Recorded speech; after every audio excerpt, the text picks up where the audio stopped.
Hello বন্ধুরা, colourful garden and lifestyle ব্লগে তোমাদের সকলকে স্বাগত জানাই। তোমরা কেমন আছো? আশা করি তোমরা ভীষণ ভালো আছো এবং সুস্থ আছো। চলো বন্ধুরা, দেখা যাক আজকে তোমাদের সঙ্গে আমি শেয়ার করি আমের চাটনি, কাঁচা আমের চাটনি। জাস্ট এগুলো কাঁচা আম বাড়ির গাছের এবং খুব কচি ছোট্ট অবস্থায় আছে। আমি কাঁচা আমের চাটনি করি। চলো প্লিজ রেসিপিটা একটু দেখে নাও। বন্ধুরা দেখো, এখানে কাঁচা আমের প্লাস্টিক চাটনি তোমাদের সঙ্গে শেয়ার করছি। তোমরা এখানে দেখে নাও, আমটা খোসা ছাড়িয়ে টুকরো টুকরো করে আমি ভালো করে কিন্তু ধুয়ে জলটা ঝরিয়ে রেখেছি। কড়াইটা অলরেডি গরম হয়ে গেছে। এবার অবভিয়াসলি আমি এখানে দেবো সর্ষের তেল। তোমরা সাদা তেলে করবে না, সর্ষের তেলে অবশ্য করবে। আচ্ছা, কড়াইটা দেখো গরম হয়ে গেছে এবং তেলটা গরম হয়ে গেছে। এবার আমি দিয়ে দিচ্ছি শুকনো লঙ্কা, কালো জিরে, সাদা গোটা জিরে এবং গোটা সর্ষে।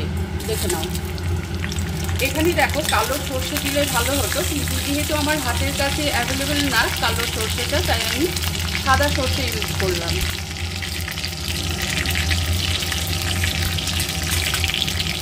যে কোনো চাটনিতে সর্ষে দিলে খুব ভালো লাগে সেটা খেতে এবং টেস্টটা অনেক ভালো হয়।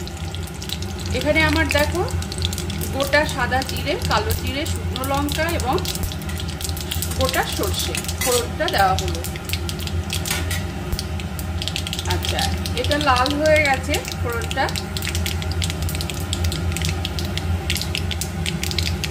আচ্ছা, এবার আমি কেটে রাখা, টুকরো করে কেটে রাখা যে আমটা আমি সেগুলো কিন্তু দিয়ে দেবো কড়াইতে।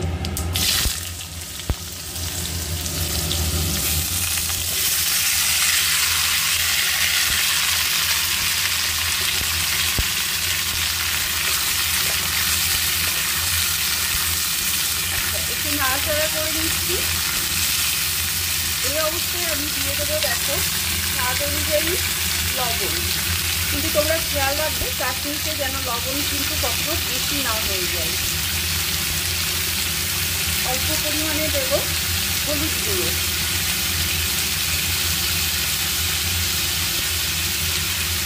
আচ্ছা, আবারও ভালো করে একটু নেড়ে নেব। আচ্ছা, এখানে পরিমাণ মতো জল দেবো যাতে আমটা সেদ্ধ হয়। আচ্ছা, এখানে আমার তৈরি হচ্ছে কাঁচা আমের প্লাস্টিক চাটনি। আচ্ছা, এবার আমি দেখো জলটা দিয়ে দিচ্ছি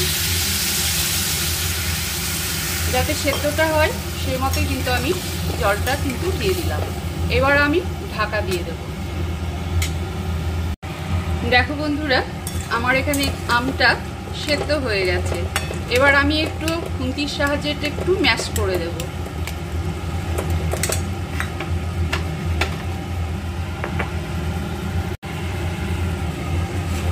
দেখো, এটা একটু ম্যাশ করে দিতে হবে। এবং এই অবস্থায় আমি যেটা করব সেটা হচ্ছে অল্প পরিমাণে একটু দিয়ে দেব গুঁড়ো লঙ্কা। দেখো, অল্প পরিমাণে একটু গুঁড়ো লঙ্কা দিয়ে দেব। যেহেতু এটা টক আমটা, মানে টক ঝাল মিষ্টি লবণ সব কিছুর কম্বিনেশনটা যাতে প্রপার হয়। আচ্ছা, আমি সেদ্ধ হওয়ার মতো জাস্ট জল দিয়েছি, আদারওয়াইজ আর কিন্তু এক্সট্রা জল কিন্তু এখানে আর অ্যাড করব না।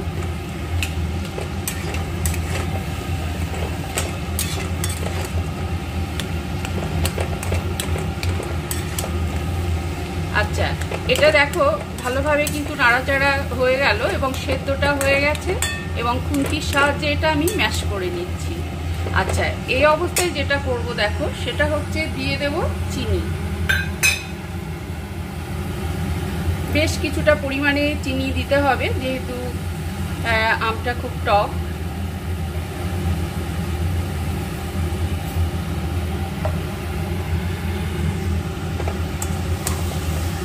আচ্ছা, এটা ভালোভাবে নাড়াচাড়া করতে হবে।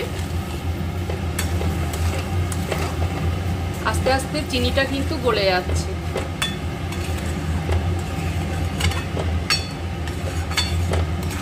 দেখো, খুব তাড়াতাড়ি কিন্তু গলে গেল।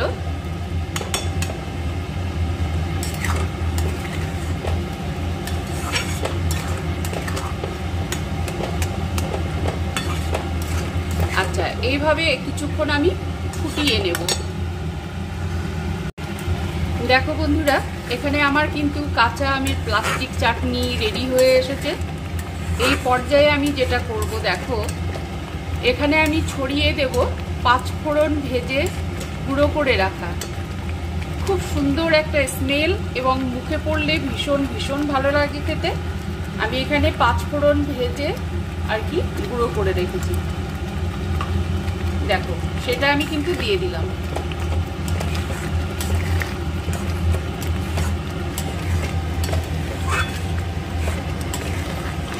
তোমরা সহজে অনুমান করতে পারছো যে এটা কতটা কিন্তু টেস্টি হতে পারে।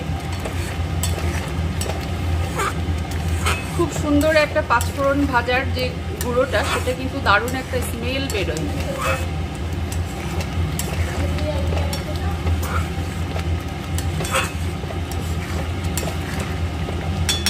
আচ্ছা দেখো আমার কমপ্লিট হয়ে গেছে। এবার জাস্ট একটু ঠান্ডা হলেই কিন্তু এটা আরও ঘনত্বটা বেড়ে যাবে।